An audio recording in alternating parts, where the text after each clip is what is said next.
Just do the stupidest dance you can think of.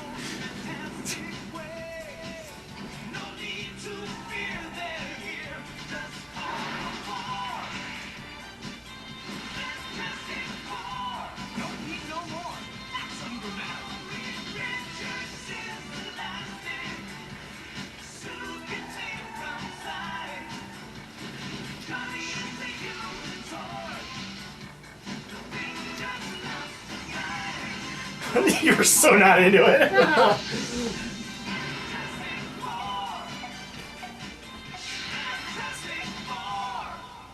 There you go. 4. Okay. Today's episode. Today's episode. Reed Richards does something stupid again. Well, welcome everybody. If you can't tell, Should we just restart that, or? It's okay. We're fine. Sorry about. We're starting on a bit of a goofy note, I guess. But Yep. we just got out of Fantastic Four. So yeah, we are about. Well, first of all, I'm here. Holy crap! I disappeared off the radar for like a week. So we're about 2 weeks out from this film. Yeah. When it came out, and. Well, okay. Did you actually follow the stuff that happened post the film's release? Or because I heard about it, but I did not read it because I wanted to see the film first. Same with me. I had been seeing. If anything, you and I just went, crap. I mean, you know? I remember like during our last Geek News episode, I pretty much toggled into the IMDb page for this, and I saw it was at like a 4 point something. It was pretty damn low. Yeah, because wow. I mean, the last place I go to get movie review, in all honesty, nothing against the sites, but I don't go to Metacritic and I don't go to Rotten Tomatoes because, honestly, the problem is, and we've talked about this on Geek News a couple of times, it's easier to review something negatively than it is positively.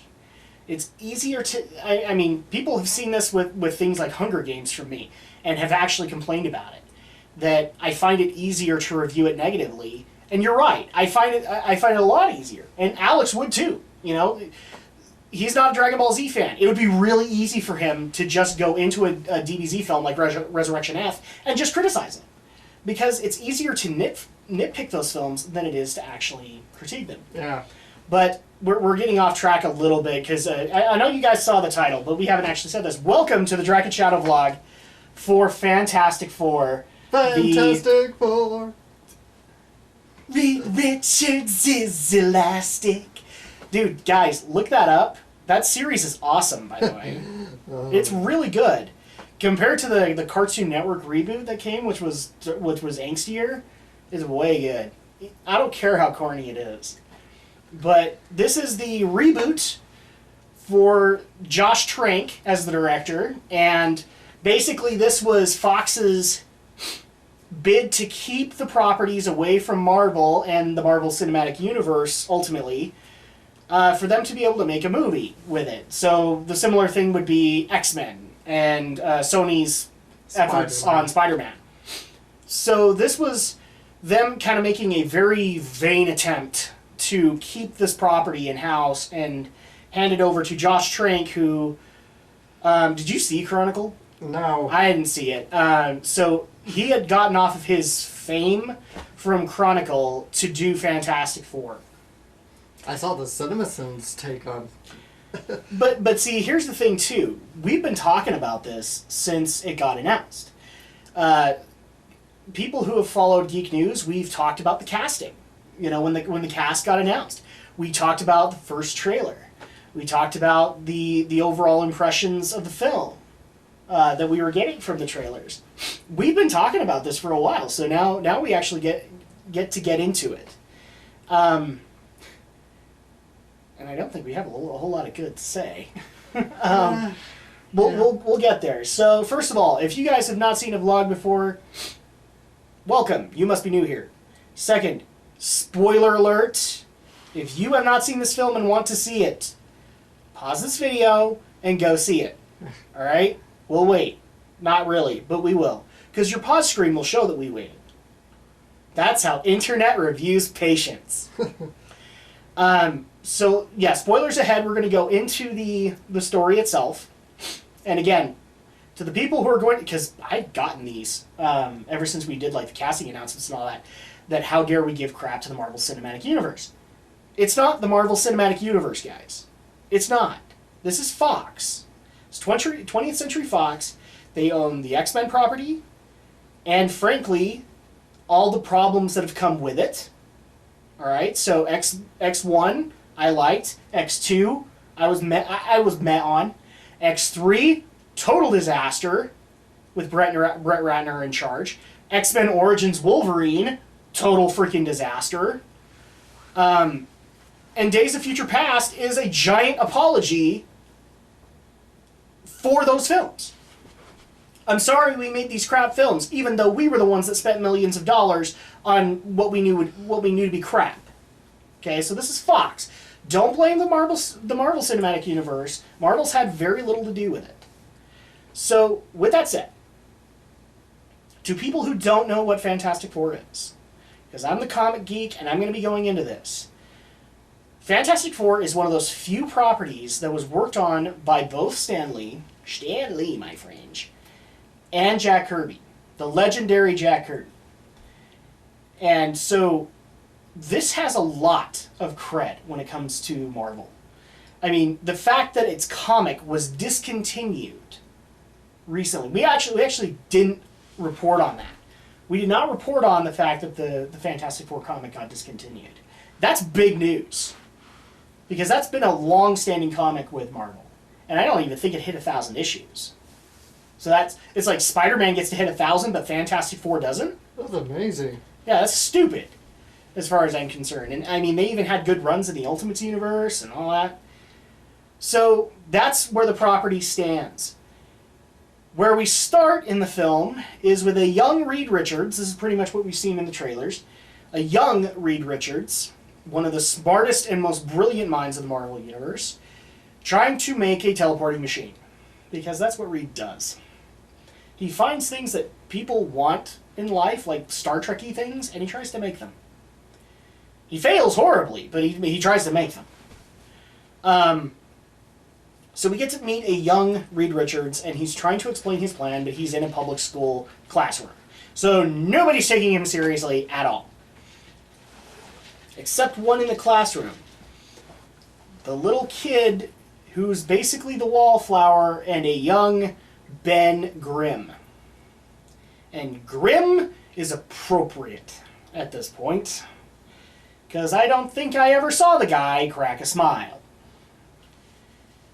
How appropriate. He was very grim. Basically, we find out that Ben Grimm's family owns a junkyard, and Reed has been kind of stealing from them to build a teleporting machine. Because that's what he does. Ben lets him have what he needs, and kind of gets brought into the project. They actually have a success. And from that point on, we're just supposed to believe that Ben and Reed are friends. Because they didn't really solidify that. Because we bounce right to high school, where they're trying to show off their teleportation machine to a science fair. I can't think of the worst wasting of resources, but okay. Because, I mean, the funniest part was the same teacher who gave Reed crap in the classroom was one of the judges. That pretty much guarantees you're not winning this. And you're not being seen for any kind of accomplishment. But Reed tried. Reed actually succeeded. And he could bring stuff back.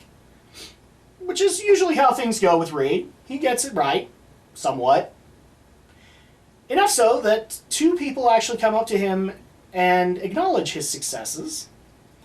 That would be one, what was it, Franklin Storm is his name? Franklin Storm and a younger Susan Storm that are interested in the fact that he not only was able to get this thing to go one way, but also come back, which had been their problem when they tried to do the exact same thing. Now, up until this point, Reed thought he was teleporting things to another part of the planet. They are now confirming that he was transporting stuff to another dimension, and ask him if he would like to come and work with them on the project. because, you know, secret government projects never have a problem. That never happens. So anyway, he goes to the, I'm guessing what they called the Baxter Institute, which was kind of an insult, considering that they didn't even have the Baxter building in the frickin' film. So, that aside, Reed starts to work with them. But not Ben, because Ben is a dummy. He was just the assistant, and therefore did not get the exact same scholarship that Reed got, even though they worked together on that science project, and he might as well have gotten it. I will get into my complaints about that a little later. So he starts to work on the project. He's working with Sue. And so where he's the specialist on trying to get people to come back, she is the specialist on trying to get the environment suits so they'll survive. At that point, we are then introduced to Michael B. Jordan, who is the most controversial cast member, and yet the one I had the least problem with. Basically, he's trying to reenact his Fast and the Furious dreams, and tries to get this little used Toyota to race in drag-style races. He wrecks it, and we find out that, oh no, the car's not his because he built it with parts that were with his dad's money, who just so happens to be Franklin Storm. And at that point, we immediately find out that Johnny apparently has potential. He has lots of potential, in fact, as he comes into the Institute and is able to help everybody right from the get-go. So basically what they're saying is everybody's a closet genius in this film. Okay? Except? More on that later. No? Okay. Then we actually get introduced to the actual founder of the project, which makes sense. Victor Von Doom. I don't know who played him. I don't care. Where Franklin Storm tries to bring him in, and the only reason that he comes back is because Sue Storm's involved. That actually makes sense. As our friend Stephen Romney put it so long ago, if it took eating a baby, Victor Von Doom would do that just to prove that he was smarter than Reed Richards. So, dude, you laugh. That's probably happened. Okay. It's Victor Von Doom. I'm not putting it aside. Like, Romney, confirm this. Show me the issue. I will prove that this happened. Because if it meant that it proved that he was smarter than Reed, he'd do it. So he gets brought into the project. Everybody's working okay, except for Reed and Victor. Because, you know, they're trying to decide who's smarter. As they always are. And they finally complete the project. And it's great. Except we've been getting a lot of government funding, which means we have to hand it over to NASA. Now, when they started the project, they were told that they were going to be the ones going through because they couldn't risk anybody else. That's now down the tubes. And they're all mad about it. Where when they first came up with the concept, they were deeply sighing and going, I'm probably going to lose my life doing this, but okay. Now they're getting drunk over the fact that they can't go and risk their lives. And they can't be Neil Armstrong. So they decide to be Neil Armstrong. And take their I don't even know what to call it, their portal ship, basically, out to the other dimension. But Reed can't go unless Ben Grimm goes with him. So at this point, we have a 30-minute absence of Ben Grimm, and he's basically hauling his butt out of the junkyard that his family worked at in the middle of the night to go to another dimension. Because why? Reasons? They go, it's a really cool CG landscape that was filmed obviously in Moab, Utah.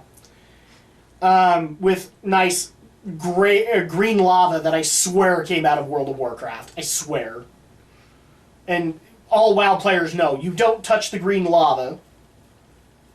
But Victor Von Doom didn't know that, and decided to touch the green lava. Can you guess, Shadow Blazer, what happened after he touched the green lava? Bad things. You are incorrect. Worse things happened. Okay. World-destroying things happened. Enough so that they actually go back to the ship without Victor, who at this point we are assuming is dead. Unless you're a Marvel fan, then you know Victor Von Doom doesn't die that easily. He loves faking out his deaths. They start to get to the ship, but there's something wrong. The doors won't close! And so they are then bombarded with, I'm guessing, stretch rays for Reed, rocks for Ben, and fire out of nowhere for Johnny. This is supposed to explain how they got their powers. Oh, and the explosion that happens from this whole thing, that's what gave Sue her powers. Even though she wasn't even there. She wasn't even there. But no, that gave her powers. Cut to 7 years later.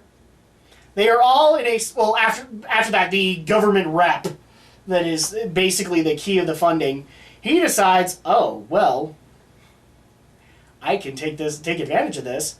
While a Reed Richards that is barely trying to figure out what is going on with his body finds Ben Grimm and the problems that have happened there and makes a promise that he will fix this. He promises he will fix it and escapes the facility to do that.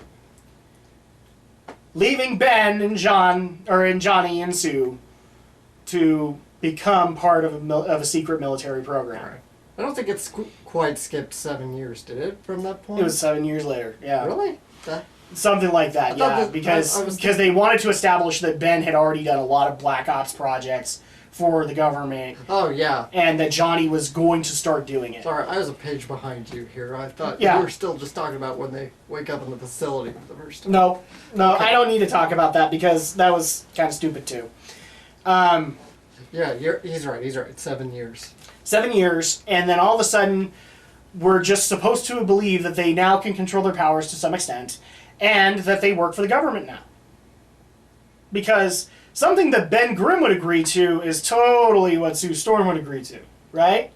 Right? Yeah. Uh-huh.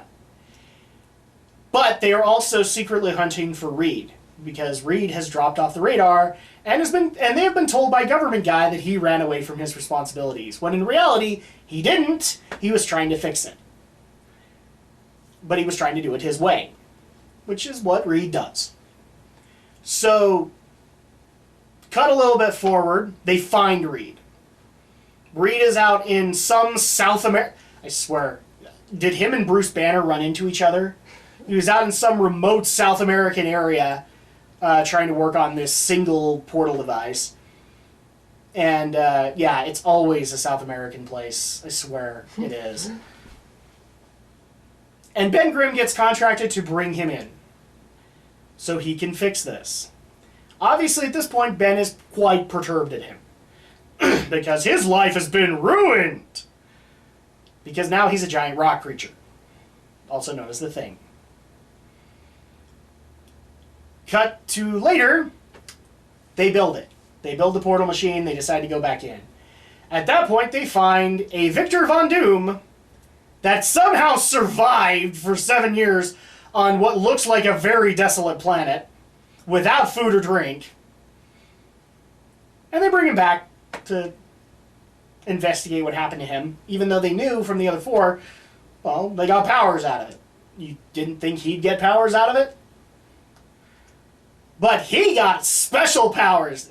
People are going to really give us criticism that this sounds like a Linkara video. But he got special powers. He got the powers of really horrible CGI. With green cracks along his face and green eyes, just to make sure you didn't realize that this was a really crappy CGI job. But obviously, since it's Victor, and Victor's already made up his mind about certain aspects of the world, that the world he has been living on for the past 7 years has been supplying him with the power. The power he needs to fix our mistakes and recreate. In other words, Victor Von Doom has a god complex, nothing new. Enough that he basically works his way through the facility, destroys the living crap out of it, kills Franklin Storm. So now we have the Agent Coulson moment of this movie. And he goes back to the other dimension, but leaves the device on so that they can create a black hole. And he can just swallow up the Earth and recreate it in his own image. Victor Von Doom, everybody. But then at that point, the four, who aren't even teaming up at this point, some of them like each other, some don't, decide to team up and take down Victor Von Doom in the other dimension. Despite the fact that they don't trust everybody in this team. Blah, blah, blah, heart of the cards, power blah, blah, blah, heart of the cards, power of the ancient pharaohs, whatever you want to call it. Power of friendship. Power of friendship. They made the tattoo on their hands, and they take down Victor Von Doom. Now, people are going to scream, I'm missing details. No, I'm not. What's the plot? I really am not. But it basically ends with them meeting with the military after saving the world. Basically having a giant crater in the ground, so you can't just blame the Avengers for that. Because the Fantastic Four had that happen too. Except they didn't have the land with which to return it. So, there you go. But the military is still willing to work with them, but on their terms. Oh, that's always gonna go good. Stick it to the government! And they basically get their own entire facility, and anything they make there is under their scrutiny and jurisdiction. Instead of going to the Baxter Building and just being the Fantastic Four. That's pretty much the plot in a nutshell. No Easter egg, guys. Alex, I'm going to let you take over. Likes you have for this film. I'll be right back. Okay. I just need a drink. Wow. It's like... Now, keep in mind, after we watched the film, we actually did catch up on the Josh Trank stuff, so we'll probably talk about it. Yeah. I don't know what to say, really. I mean, I didn't outright despise this movie. I knew there was some negative hype around it, and I just had to kind of clear my mind because I wanted to make up my own mind about it. It's an okay movie, I guess. I've seen worse done with superheroes. I've seen far worse movies. And this one's okay. It's middle of the road. It's not terrible. It's not great. It's just very average. And I know you'll probably disagree. I didn't have too much of a problem with the cast.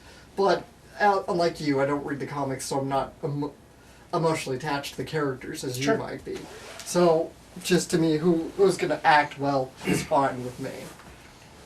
And, you know, I thought it was a decently acted, decently shot, but you're right, there's problems with the visual effects.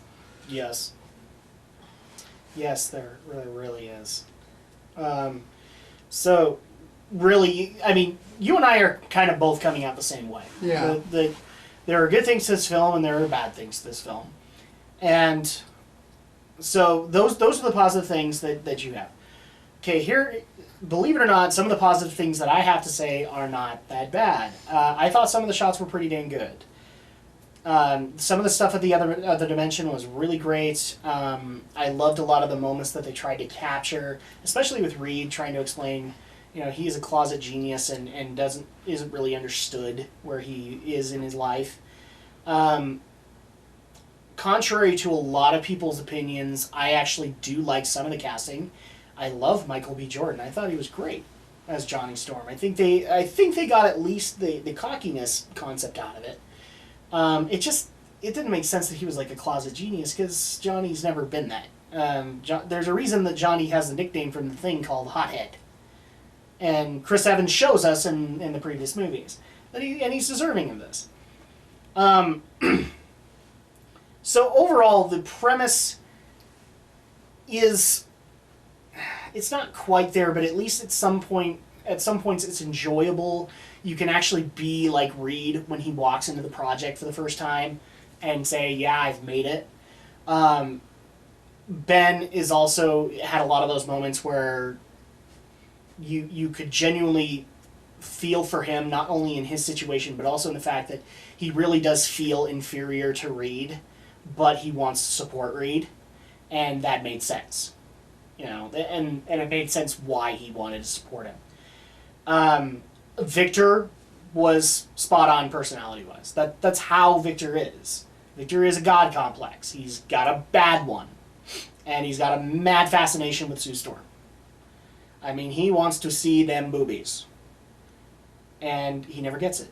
So they got the personality right for most of the characters. I would even say Reed was to some extent right. But aside from, I mean, these are the most positive things I have to say about it. I wish I could say something positive about the score, but the score was really just blah. Yeah. It really wasn't recognizable. There were some bits, but mostly it was pretty... It wasn't really defining. Pretty standard. Yeah. And like I said, some of the performances were great. I really do think that the guy they got to play Victor did a really good job with the time that he was on set. But given what we know about the Josh Trank stuff, I can now understand why the ending looked so hashed together. And I can also understand why there's such a tonal shift between Victor Von Doom and Doom. And it's because he's not there to lend that along. In fact, it only sounds like they had Simon Teller, who was Reed, I think. And that's it. Everybody else got kind of photoshopped in. So I will say some of the performances were good. But I also have problems with that, which goes into our negative stuff.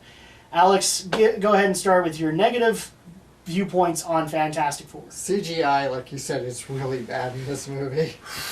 It's just bad. If I was the director paying, man, I'd pay him half. Because some of it was good, and some of it was crap. Yeah. Just, especially Dr. Doom, especially when you first see him, it's this awkward CG lump coming out of the darkness, and it looked really terrible. And what made it even worse is they tried to put him in the Doom mask. They tried. By basically saying that his environment suit fused with him, and therefore created the Doom mask. Come on, guys. If you're not going to have him in the Doom suit, don't try and hash it together that the Doom suit is part of him. Because that was like the most jarring part of the whole thing, is that stupid-ass mouthpiece that doesn't even look like it's from the Doom suit. It looks like some makeup guy wasn't getting paid his proper dues and decided to spit on the project. So, yeah, I agree with you on that one. And like I said, some of the CG was good. All the CG on Michael B. Jordan, great. Mm-hmm. I would actually dare say it was better than Chris Evans. The CG that was done with Sue, there's not so much to work with, but I liked what I saw. Yeah. The CG with Reed was good. But Doom, and to some extent The Thing, just, it's bad. Like, they don't get how to make rocks. It's not hard. And some of those landscapes were they were absolutely beautiful. And then some of them, like the green lava, looked straight out of a video game. Dumb. It looked straight, like, I'm not kidding when I say this, and I'm going on a tangent. In WoW right now, there's an entire area that is covered in green lava. That's what it looked like! I thought I was walking out to do my Tanan Jungle dailies! Come on, guys! If Blizzard can do it better than you, on an engine that's 11 years old, you need to reconsider where you're working! Yeah.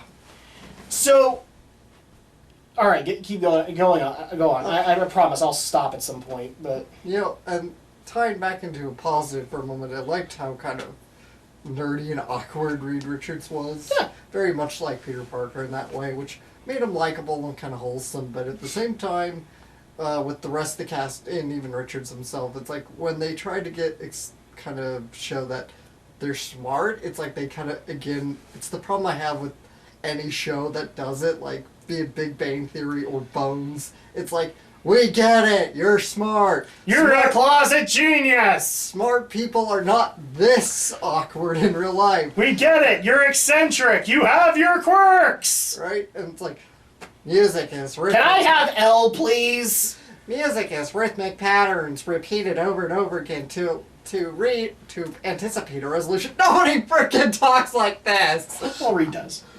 I'm talking in real life. No, and I get that, but at least at that point they got that right, you know, where Reed would try to explain everything because for some reason he just gets into that moment where he thinks everybody's as smart as him and gets everything that he's doing, and then that's usually when Sue or Johnny chimes in and goes, Reed, English, and then he has to go and explain it roughly. Right. And he always has that, which they tried to explain really well with the kid, not so much with the adult. Okay, go on, sorry. So, yeah, that's about it, I think. Did you have any problems with the performances?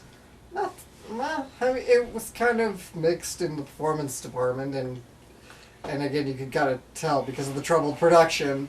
I think when it counted, everybody did all right, but you could tell the tone was kind of all over the place. You could tell that it was I think rushed. you could, like, given what we know about the Josh Trank situation, could you tell that Simon Teller was kind of done with the project and didn't care after a certain point?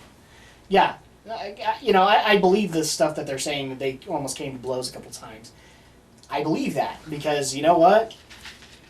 There's a point where I believe in the beginning of the project, Simon Teller cared, and then near the end when they're trying to rehash the ending, you can kind of tell he's just like, okay, here we go. And he just deals with it. So I guess we're going to go into my negatives then. Yep. Okay. I am a comic nerd. I love the Fantastic Four. And I love the family kind of atmosphere that they've had over the years. And so here is where I'm going to start, and that is with the casting. I was already worried about the casting from way back when because, I liked some of it, but I didn't like others. Simon Teller, nothing against you. I think you're a good actor.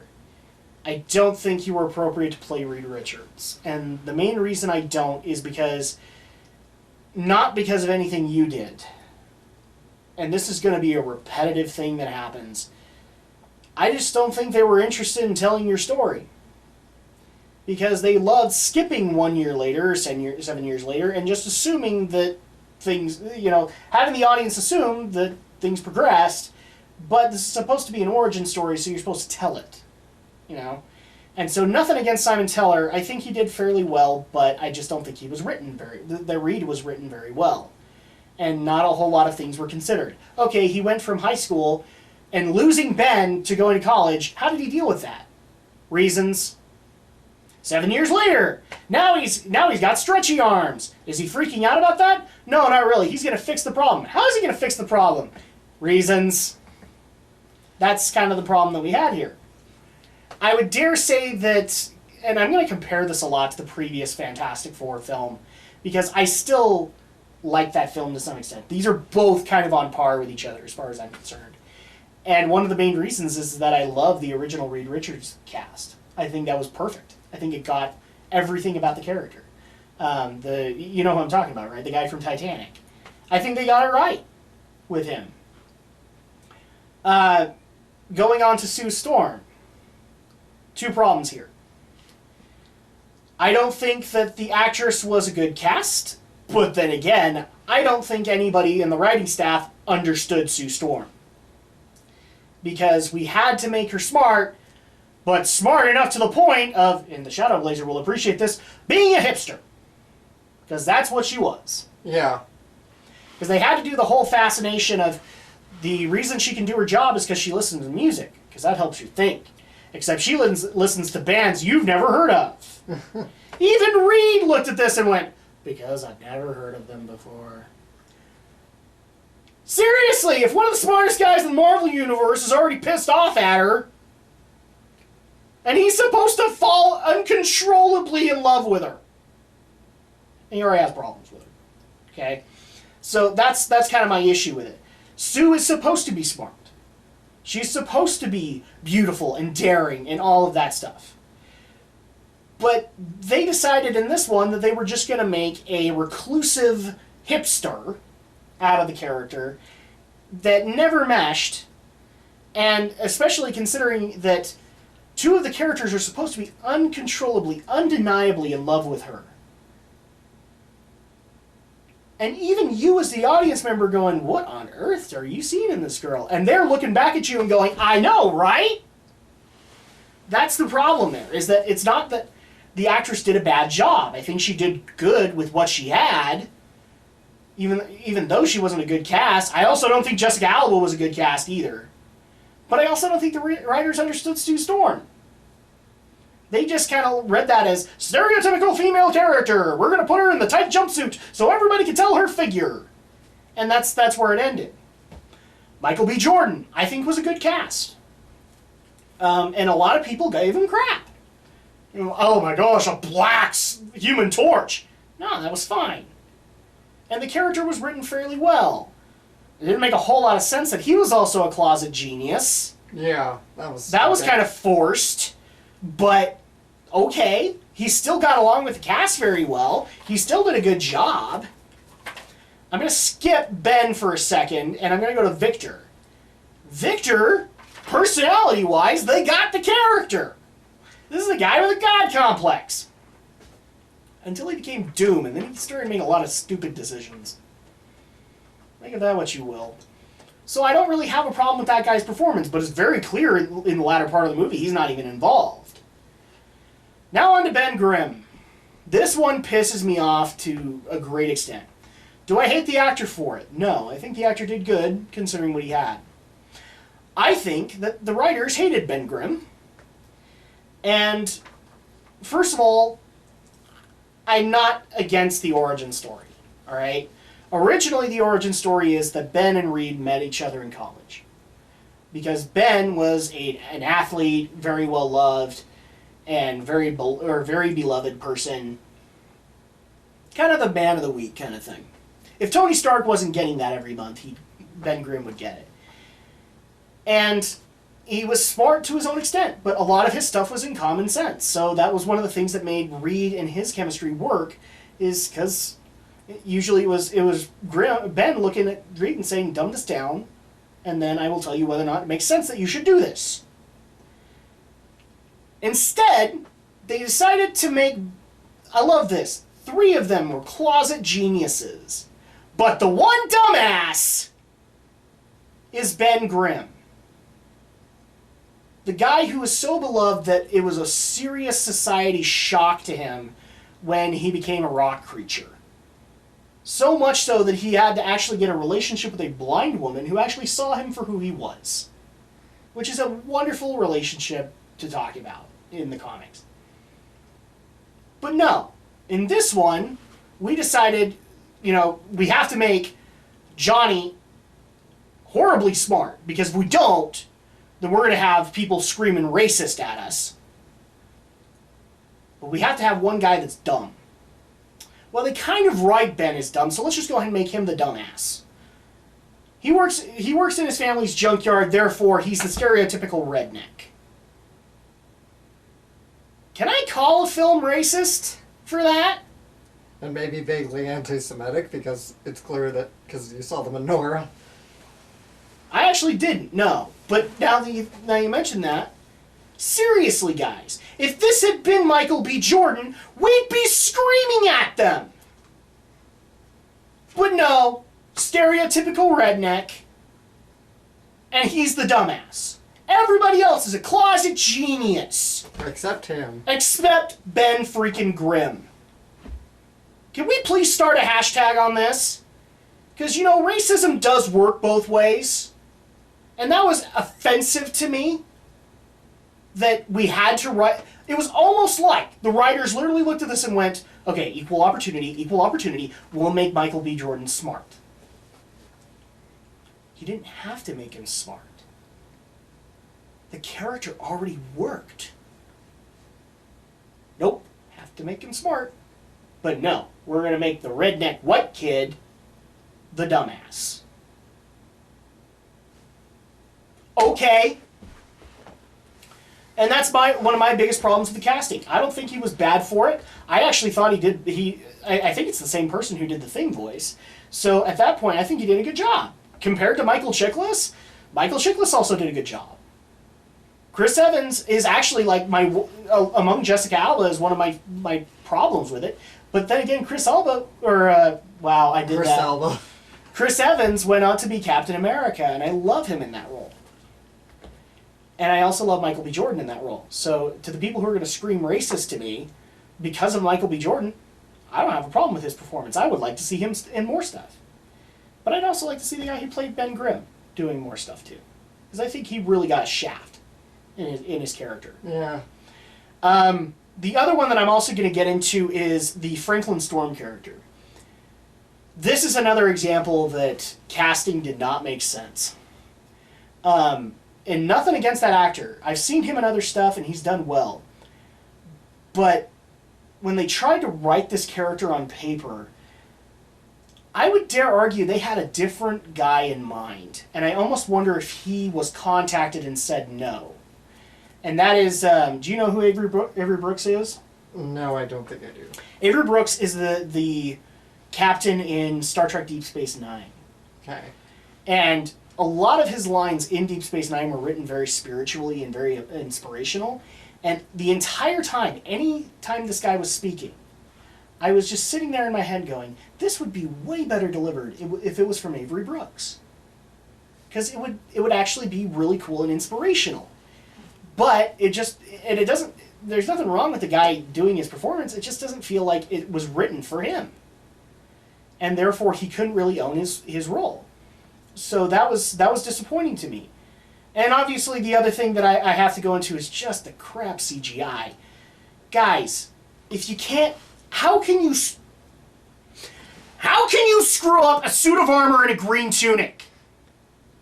How can you do it? How do you do that? For 3 movies, we've screwed up Victor Von Doom. This is like the easiest character to write. This guy loves to twirl his evil mustache all the time. How can we get his stuff wrong? How can this guy is Wario? How can we get this wrong? Because I get it, you want to do CG, and that's fine. Do it right. But I've seen YouTube guys that have done better CGI than you, and they stuck to the original design. Because the design works. That's my problem with this. So for all the people who are going to be screaming at me and saying, oh, well, I didn't even give the CGI a chance. No, F that. I gave it every chance. It's really bad. It's that bad, guys. We're not even like hard practical effects purists. We can. I was about to reach over to you and make a bunch of WoW jokes that you wouldn't understand. Because I was about ready to go, I guess he's about ready to start up the Warlock Green Fire quest. Well, he's already got the green fire. You can see it pulsating through his body. Oh, I guess he's going to have a green fart. I want to take this character seriously because Victor Von Doom is one of the coolest villains. Here's how cool he is. Alex, this is going to piss you off. Part of Doom's armor, and people can actually see this on Screw Attack, part of his armor was constructed from the Spear of Longinus. Do you know what the Spear of Longinus is? No idea. It's the spear that pierced Christ. Oh. Do you want to know why he made part of his armor out of the Spear of Longinus? Why? Because he actually made a pact with Dracula. Yes, Dracula's in the Marvel Universe. He made a pact with Dracula to make sure that when Dracula tried to take over the world, that Doom would still have control over Latveria. Okay. We have diplomatic discussions with supervillains. Victor Von Doom is the only supervillain, to my knowledge, that has actually been shown that the ideal world he wants to create and that he rules is the one that perfectly survives. Now that's not going to make sense. He actually went to a demigod in the Marvel Universe and he actually got told that he had to go through a trial by fire, basically, a trial of his purity. He passed this test, Alex. Okay. He passed it. And not only that, but this deity looked into the myriad of worlds and realities that could happen, and the only one where no cataclysmic event or anything bad ever happened to the Earth is the one that Victor Von Doom ruled. What the crap? This is a cool character! And you can't get it right. Because you either get the personality right, which is right in both movies. They got the personality right, but the CG just makes you want to laugh at him. So, okay, and I'm done screaming, I promise. But, yeah, that's my problems with this, is that the casting is off in a lot of cases, the writing is off in a lot of cases, and it just all becomes a very passable movie. It's barely passable. Yeah. Very much like the original Fantastic Four that Fox did. That's the weird part of this, is that they both are kind of on par with me. Yeah, they're both just these very middle of the road. They're very meh. It's like... And the Fantastic Four is one of the easiest properties, I think, to do. But I guess we gotta hand it over to Marvel, because nobody else gets it. Apparently so. So, final verdict on this film, Alex. What would you grade the reboot of Interstellar? I mean, Fantastic Four. Interstellar. Might as well have been. Well, we're already getting... I almost expected when Doom started walking out of the wasteland, that was going to be Matt Damon. Well, we're already getting Matt Damon astronaut redux, so... Yeah. And we've been asked to look into We it. might have to. I guess I'll have to give Fantastic Four, the reboot from 20th Century Fox, a 6. 6 out of 10, so it'd be like a D. Mm-hmm. Yeah, that's probably where I would be too. Later C's, earlier D's. I'm gonna give it a 5.5 because of the problems, and that's really generous. I really want to just can this thing through the floor because I love the Fantastic Four, and I am so sick and tired of Hollywood not getting this concept. You even know this. I don't want to direct, but it's just like one of those times where I want to go to every director that has gotten part of this and just take the script and smack them with it. I'm taking over. I get how this works better than you do. And let's go into first of all, as far as price is concerned, because that's a big thing these days, and we like to cover that. How much would you actually convince people to pay for Fantastic Four? Obviously not a lot, because it ain't making a whole lot of money. Redbox it or Netflix it. I wouldn't even Netflix it. I would, because even then with Netflix you're paying something. I would almost recommend that people pirate it. Well, you're just paying your monthly subscription for Netflix, yeah? You don't have to pay... $8 is not enough for this. It isn't. I would... If you're a Fantastic Four fan, I would wait till it hits the dollar theaters and go see it. Because it will disappoint you. The bottom line also is that if you're a Fantastic Four fan, you'll want to own this. Whether or not you're going to want to own it on Blu-ray or whatever, I don't know. I think if you're a fan, you're going to hate this. I think, yeah, if you're a fan, you will probably have it, but you're going to hate it. I mean, I know fans who don't have the original, and I have the original.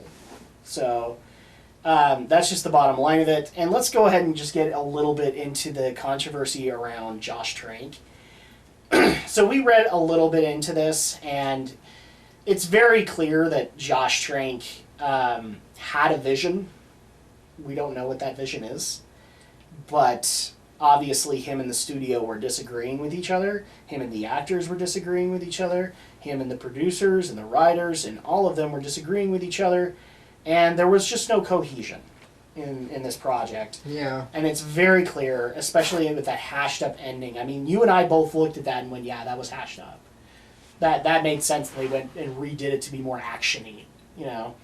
Because this entire movie has not even been action-oriented. And now all of a sudden we have an action scene. It was just kind of dumb that way. It was mainly like an Interstellar film. And so it's very clear that Josh Trank had a vision. I don't think it got met, and I don't think we want to know what it was. Because I don't think he got the property. I really don't. I don't think, and as much as I get that the writers are saying it was such a salvage job, even if it was a salvage job, I still don't think you got it. So I would say there's a ton of people to blame on this, but yeah, direction I think is a big deal. And if Steven Spielberg had done half the crap that he had done on the set, we wouldn't be lauding Steven Spielberg for the film genius that he is. You know, we would not. And frankly, I think this is a first and last project for Josh Trank. I don't think we'll see him again. Yeah, I'd be amazed. I mean, I know Chronicle was kind of the indie darling but that might just be, this might be a case of him being a one-hit wonder, and the guy sounded like he was kind of an eccentric weirdo to work with. He would barricade his video monitors and just kind of seal himself inside. That's what editing's for. That's what, I mean, here's the thing. Peter Jackson was still on set on Lord of the Rings. Yes, he barricaded himself off to the monitors a couple of times. As a director, you do that. But he still had interactions with the cast. Yeah. But in a lot of cases where Peter did that stuff, it was in the editing bay. Yeah. And that made sense. And the Lord of the Rings, at least I can't speak for The Hobbit, but as far as the original trilogy goes, that was a lot of that work had to be split off into the second, third, and fourth units to make sure the films could all be shot sequentially together. But there was still a unit that Peter was in charge of. Yeah. And he still got the shots for it. And so considering how big those movies are and considering how many different units had to be off in every different location to shoot, that still worked out better than one guy on a set who isolated himself off. And I just want to picture this in my head, that he literally took the skirt over the monitor and just put it over himself. That's how he did that. Yeah, like those old-time cameras from the 19th century. Yeah, exactly. Because it's like, this is my space, and nobody invades my space. When you're not being a good director, yes, I invade your space, and I invade it with a freaking vengeance. Which I would. I'd take your script, I'd beat you over the head with it, and I'd say, I'm doing this project, and I don't want to direct. He wants to, I don't want to. Mm-hmm. But I would do better to this property. So that's kind of the viewpoint on the Josh Trank stuff. It's stupid, and frankly, given what happened here, I don't think he's getting work again. Maybe for a romantic comedy, maybe. If his vision will allow it. Small pictures, perhaps, but he ain't getting a big he's not getting a big multi-million-dollar picture anymore. This just in. 10 years later, he gets brought in as the new director for the remake of Project Almanac. Yeah, that would make sense. So, yeah, this is going to go ahead and do it for this review of Fantastic Four. If you guys have opinions on this, and we want to hear your opinions. If you guys want to call me a flaring racist or whatever you want to do, and say that I called Michael B. Jordan the worst actor in this movie, you're more than welcome to do that in our comments below. Whether or not I'll read them is completely up to me, because I know I didn't do that. Flaring, as in flame on? Flame on! Well, we have a flame shield, so we can't flame on. Eternal flame shield. Exactly. So, leave a comment below, give us a like, and also give us suggestions for movies you would like us to review. We actually just barely got a suggestion that we were considering, which was the Steven Spielberg Tom Hanks film, based on the Cold War. We're going to go see that, because we're both interested. We also got a lot of people asking us to do Five Nights at Freddy's, and I can at least confirm he's going. Whether or not I'm going, I don't know yet. It's really whether or not my wife wants to kill me. So, I just barely had a kid. Maybe we won't bring this up right now. So in the meantime, though, this has been our Drak and Shadow vlogs for Fantastic Four Reboot. I wish we had better stuff to say about it, but we really don't. Mm-hmm. But in the meantime, we will see you guys next time. I believe the next movie we're going to do is that Tom Hanks film. Because we actually didn't have anything slated until November. Mainly because there wasn't really anything of interest until the winter films. But thankfully that is going to be a Geek News film, because we've given our opinions on that numerous times. So you guys can look forward to that, and we will see you guys next time for the next film on Drak and Shadow Vlogs. Thanks for joining.